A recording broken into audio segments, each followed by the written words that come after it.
Dom Pedro V. Dom Pedro V de Portugal, nasceu a 16 de setembro de 1837 e morreu a 11 de novembro de 1861. Cognominado o Esperançoso, o Bem-Amado ou Muito Amado, foi rei de Portugal de 1853 a 1861. Filho mais velho da rainha Dona Maria II e do seu consorte, o rei Fernando II.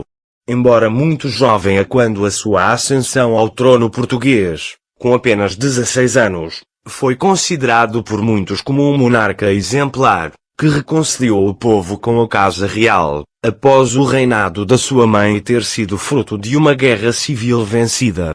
Fernando II, seu pai, desempenhou um papel fundamental no início do seu reinado, tendo exercido o governo da nação na qualidade de regente do reino, orientando o jovem rei no que diz respeito às grandes obras públicas efetuadas.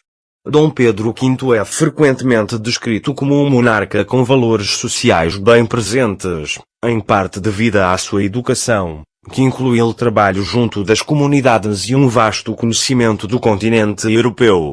A 16 de setembro de 1855, completando 18 anos, foi aclamado rei, presidindo nesse mesmo ano a inauguração do primeiro telégrafo elétrico no país e, no ano seguinte, em 28 de outubro, inaugura o caminho de ferro entre Lisboa e Carregado. É também no seu reinado que se iniciam as primeiras viagens regulares de navio, entre Portugal e Angola.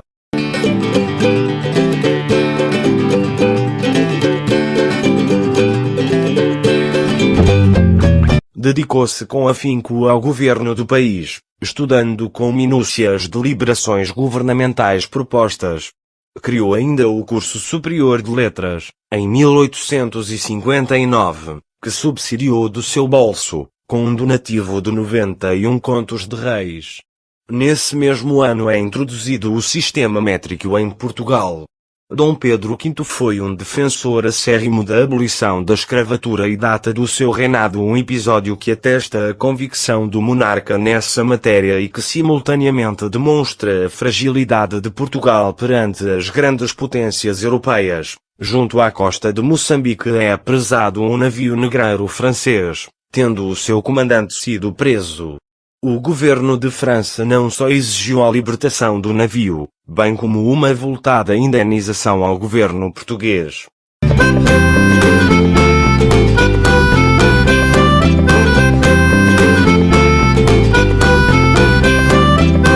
Portugal é, por essa altura, flagelado por duas epidemias, uma de cólera, que graça de 1853 a 1856, e outra de febre amarela, principalmente em 1856 e 1857. Durante esses anos o monarca, em vez de se refugiar, percorria os hospitais e demorava-se à cabeceira dos doentes, o que lhe trouxe muita popularidade. Em 1858, Dom Pedro V casa-se, por procuração, com a princesa Estefânia, que veio a morrer no ano seguinte. Sendo a saúde pública uma das suas preocupações, foi, juntamente com a sua esposa, a princesa Estefânia, que Pedro fundou hospitais públicos e instituições de caridade. Aliás, cumprindo os desejos por ela manifestados, o monarca fundou o Hospital de Dona Estefânia, em Lisboa, após a sua morte. Teve uma notável preparação moral e intelectual. Estudou ciências naturais e filosofia. Dominava bem o grego e o latim e chegou a estudar inglês. O seu espírito terá sido influenciado pela convivência que teve com Alexandre Herculano, que foi seu educador. Recebeu ainda inúmeros conselhos sobre governação e sentido de Estado por Mário Jorge de Castro Botelho, com quem trocava correspondência durante o período do seu reinado.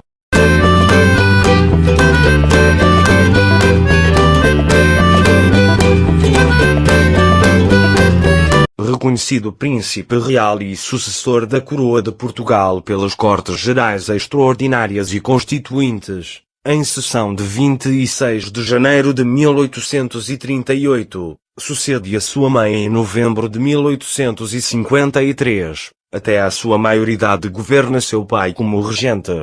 É aclamado rei aos 18 anos e presta juramento perante as Cortes Gerais. Os 2 anos antes de começar a governar passou-os em viagens pelo estrangeiro, completando assim a educação primorosa cuidada que sua mãe na história conhecida pela educadora lhe fez ministrar. Ela própria dirigiu o ensino nos primeiros anos. Desde novo manifestou uma inteligência e vontade de saber fora do vulgar, a que uma poderosa memória contribuiu para um brilho excepcional de personalidade. Das suas viagens deixou-nos um relato em 2 volumes, diário, publicados pela Academia das Ciências e integrados na obra Escritos de El Rei Dom Pedro V.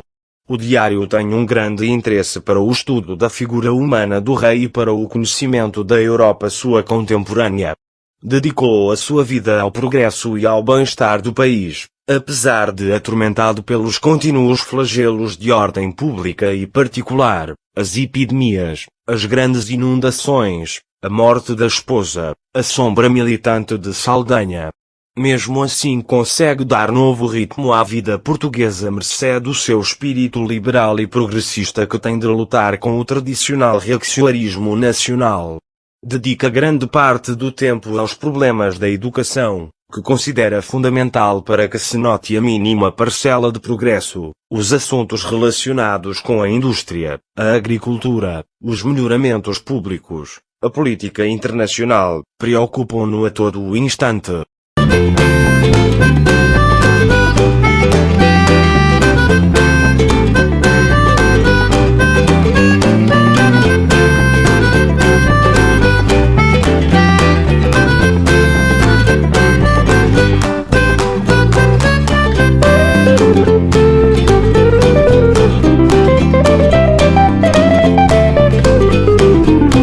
Pode considerar-se o jovem rei como o primeiro homem moderno que em Portugal testemunhou em escritos do seu punho o significado da sua época, o conhecimento do seu país e dos seus homens.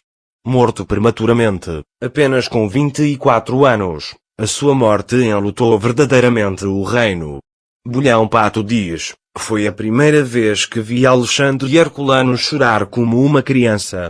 Morreu com apenas 24 anos. Em 11 de novembro de 1861, que segundo o parecer dos médicos, devido à febre tifoide, enquanto o povo suspeitava de envenenamento e por isso viria a amotinar-se.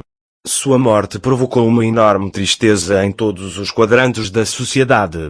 Não tendo filhos, foi sucedido pelo irmão, o infante Luís, que habitava então no sul de França. Jaz no panteão dos Braganças, no mosteiro de São Vicente de Fora em Lisboa.